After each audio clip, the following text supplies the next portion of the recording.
இப்போ 12ஆம் இடத்துக்கு வரும்பொழுது சனி என்ன செய்வார் அப்படின்னா 7.5 சனி ஆரம்பித்து விட்டது.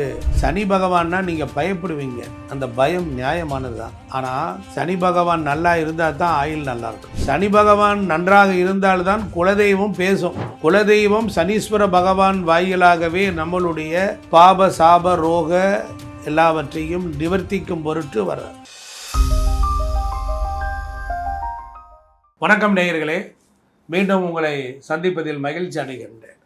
எல்லோருக்கும் வணக்கம்.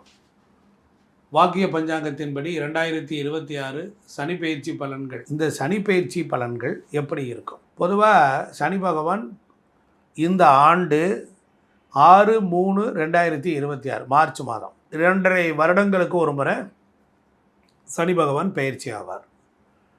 சனி பகவான்னா கர்மகாரகன் அர்த்தம், நம்முடைய ஆயுள் காரகன் அர்த்தம். நம்மளுடைய குலதெய்வத்தினுடைய அருள் கடாட்சம் வேணும்னா சனி வேண்டும். அப்போ சனி பகவான் தன்னுடைய சொந்த வீடாகிய கும்பராசியில் 2.5 ஆண்டு காலம் இருந்து தற்பொழுது மீன ராசிக்கு இடப்பெயர்ச்சி ஆகிறார். நீங்கள் எந்த நிலையிலே கவனமாக இருக்கணும் அப்படிங்கிற ஒரு விஷயம். அதுக்கப்புறம் பரிகார செஷன்ஸ் 3 கான்செப்ட். மேசராசிக்காரர்களுக்கு இந்த சனி பயிற்சி எப்படி இருக்கும்?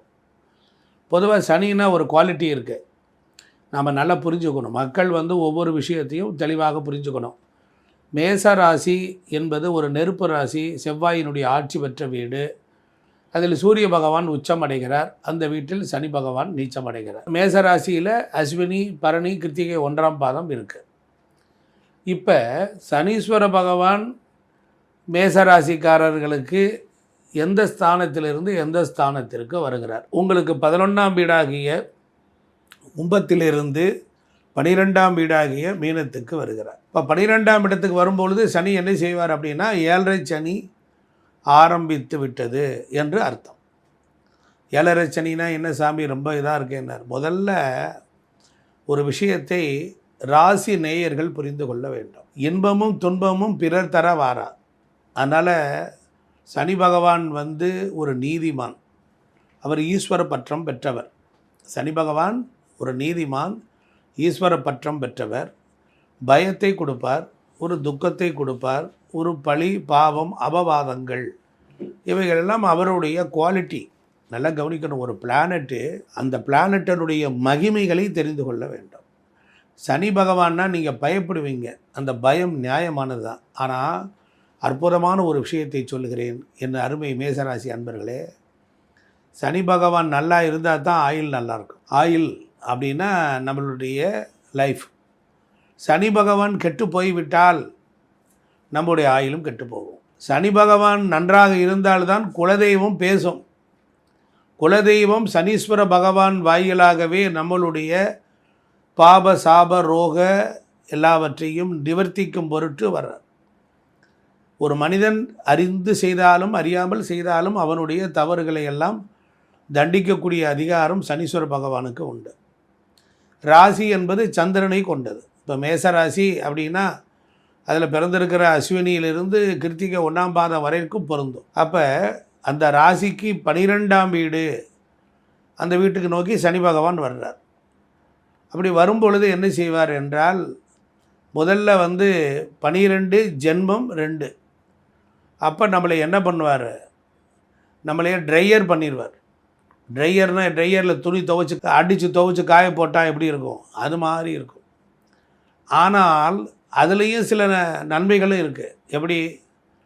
இப்போ நம்மளுடைய பிறந்த ஜாதகத்தில் இப்போ வரக்கூடிய சனிப்பெயர்ச்சி, அந்த வீட்டில் ஒரு சுக்கிரன் இருக்கார், அந்த வீட்டில் ஒரு குரு பகவான் இருக்கார் அப்படின்னு வச்சுக்கோங்க. அப்படின்னா சுபர், சனிக்கு நண்பராக இருக்கக்கூடிய கிரகங்கள்.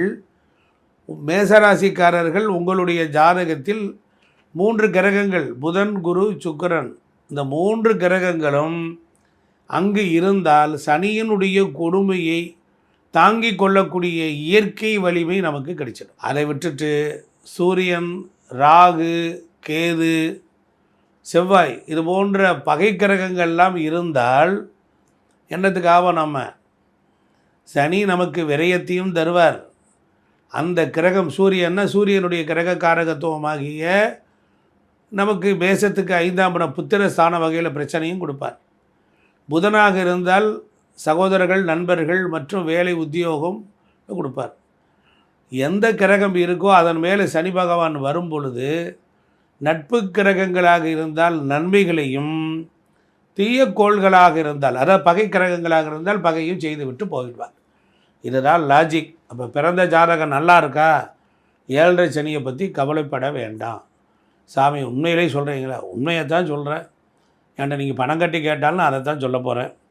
சரி, இப்போ மேச ராசிக்கு 12ஆம் இடத்தில் இருக்கக்கூடிய இந்த சனி பகவான் பொறுத்தளவில் அவர் ஏற்கனவே சொல்லிட்டேன், அவர் இரட்சகத்தன்மை உள்ளவர், ஈஸ்வரன், அவர் நீதிமான். நம்முடைய கர்ம வினைகள் இருந்தால் மட்டும்தான் அதை எடுத்து நம்ம என்ன பண்ணுவார், கசக்கி பிழிவார். இந்த மாதிரியான சனீஸ்வர பகவான் மீனத்திலே இருந்து மேசராசிக்கு 2ஆம் வீட்டை பார்வை செய்வார். எப்படி? மேசராசிக்கு 12ஆம் வீட்டில் உள்ள சனி பகவான் அவருடைய சனியினுடைய 3, 7, 10 பார்வை, அந்த பார்வைகள் வாயிலாகவும் நமக்கு நன்மைகளையும் தீமைகளையும் தருவார். சனி பார்வை உள்ள இடங்களில் சனியினுடைய நண்பராகிய புதன், குரு, சுக்கிரன் இந்த 3 பேர்கள் இருந்தால் சனீஸ்வரன் தொல்லை தருவது குறையும். இதுதான் 2 லாஜிக் தான். கேட்கும்போது ரசித்து கேட்டிங்கன்னா இந்த சனி பயிற்சியை பற்றி முழுமையாக தெரிஞ்சுக்கலாம். முதலில் விளக்கம், அதற்கப்புறம் மேலே என்ன சொல்ல வர்றேன் அப்படின்னா, நீங்கள் எந்த நிலையிலே கவனமாக இருக்கணும் அப்படிங்கிற ஒரு விஷயம். அதுக்கப்புறம் பரிகார செஷன்ஸ். 3 கான்செப்ட்: சனி பயிற்சி, சனியினுடைய பார்வை, சனியினால் வரக்கூடிய துன்பங்கள், நன்மைகள், இவைகளை எல்லாம் மேசராசிக்கு வரும். நீங்கள் ஒரு பேப்பர் பேனை எடுத்து குறித்து கொள்ளலாம். புரியுதா? இப்போ சனியினுடைய பார்வை மேசராசிக்கு 2ஆம் இடத்துல வரும் பொழுது, 2ஆம் இடம் குடும்பம், தனம், வாக்கு, குடும்பம், பொருளாதாரம், சம்பாத்தியம். அதானே 2ஆம் இடங்கிறது குடும்பம், பொருளாதாரம். அப்போ சனி என்ன பண்ணுவார்னா பார்வையால் மந்தப்படுத்துவார். என்ன படுத்துவார்? பார்வையால் மந்தப்படுத்துவார். அப்போ பணப்புழக்க வழக்கங்கள், சம்பாதிக்க போகுதல், அதில் பொருளாதாரத்தில் சில சிரமங்களை கொடுப்பார். புரிஞ்சிருச்சா?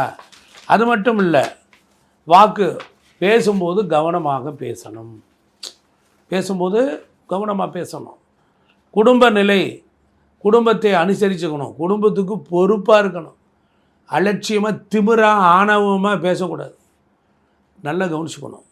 அப்புறம் நமக்கு வலது கண் சம்பந்தமான கோளாறுகள் வரும். முகம் கொஞ்சம் இருட்டு அடித்து தான் காணப்படும்.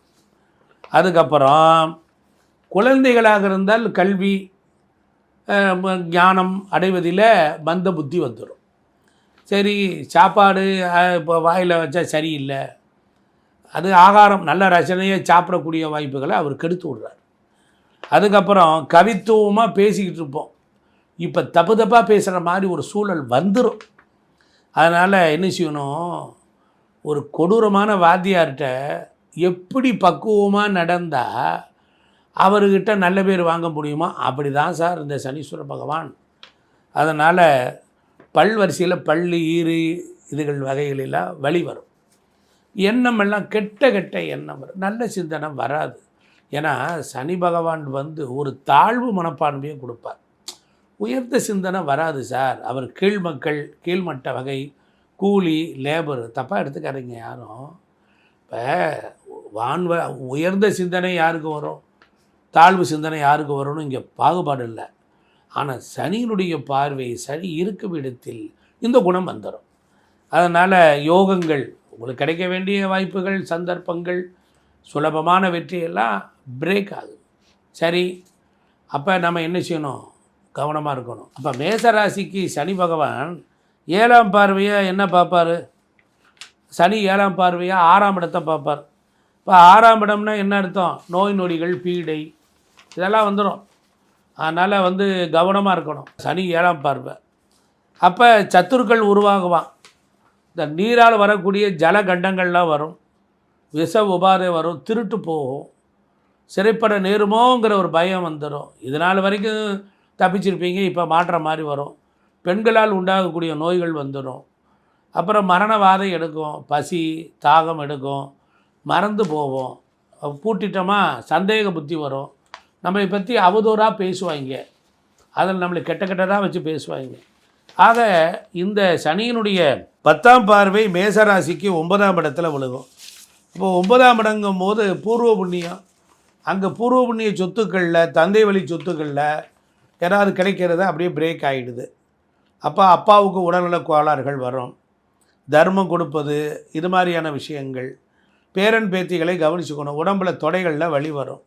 சரி, இதெல்லாம் அப்படி இருக்குது. இந்த மாதிரியெல்லாம் வரும் பொழுது பேராசைப்படாமல் எளிமையாக தயவோடு கருணையோடு நிதானத்தோடு பொறுமையோடு நீங்கள் வாழ்க்கையில் இருந்தால் எந்த துன்பமும் சனி வராது. ஆமாம், ஒன்று ஆணவமாக திமிராக தம்பட்டம் அடிக்கிறது, பீத்துதல், இதெல்லாம் செய்யக்கூடாது. அப்போ இதுக்கு திருநள்ளாறு அனுக்கிரகம் பூர்த்தி அங்கே போயிட்டு வரலாம். குச்சனூரில் இருக்கக்கூடிய சுயம்பு சனீஸ்வரருக்கும் போயிட்டு வரலாம். இன்னொரு பெரிய விஷயம் என்னன்னா, வாயு சம்பந்தமான பிடிப்புகள் வரும். புதன்கிழமை சனிக்கிழமை எண்ணெய் தேய்ச்சி குளிங்க. அருகில் இருக்கக்கூடிய சிவாலயத்தில் போய் நவகிரக சன்னதியை ஒரு 9 சுற்றி சனீஸ்வரனுக்கு ஒரு எள்ளு தீபம் ஏற்றுங்க. முடிச்சுட்டு பைரவரை வணங்கிட்டு வாங்க. இனி எல்லாம் ஜெயந்தான். நன்றி, வணக்கம்.